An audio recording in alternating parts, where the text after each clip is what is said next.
Hi, I'm Mike Rooney. I'm a coastal painter from North Carolina, and this is number 3 of 4 on how to mix any color with red, yellow, blue, and white.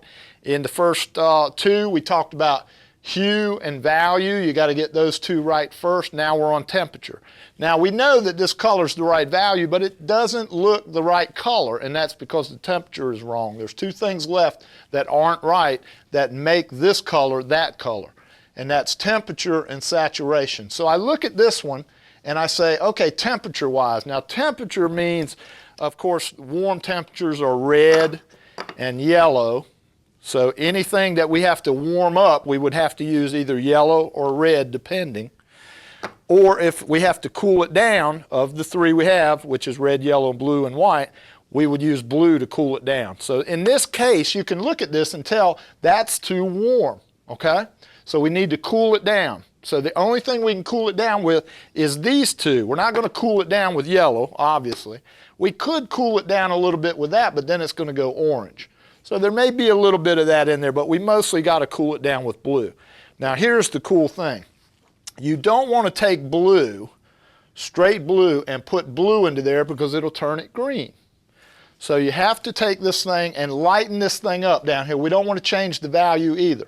If you saw my DVD on understanding values and mastering them, you know that that ultramarine blue by itself has a value of number 5. So we don't want to add a 5 to a number 1. So what we want to do is, down on our palette, we want to lighten the blue to the right value. So that's somewhere between 1 and 2. So we want to take white to the light blue and put white and light blue into this. And then we'll be sure not to turn it green. It'll cool it down some without turning it green. Now if it starts to turn green, that means I need some red in it. So I'm going to put a little, now see how dark that is? That's not good. We got to take that out. That would be too much. I mean, that would be too dark. So we're going to lighten it up and try that.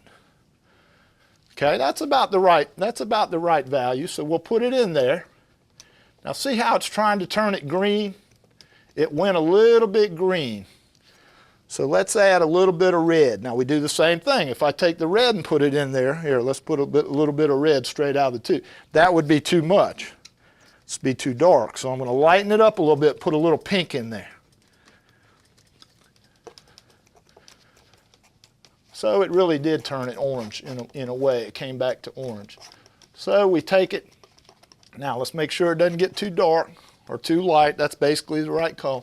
Now we're going to say that's still a little bit too warm, still looks a little bit too yellow. So I'm going to put some more blue in it.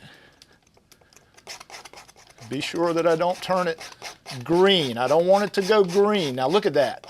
Look. Look how that's starting to turn into that color. Getting closer and closer. As I cool it down, it gets closer and closer to that. Okay, now look at that. All right, the H is right. It's still yellow or orange. The value is right because you can't hardly see it on the paper. And the temperature is right because it's cooled down a bunch. Now the last letter is in the last installment, number 4 of this series.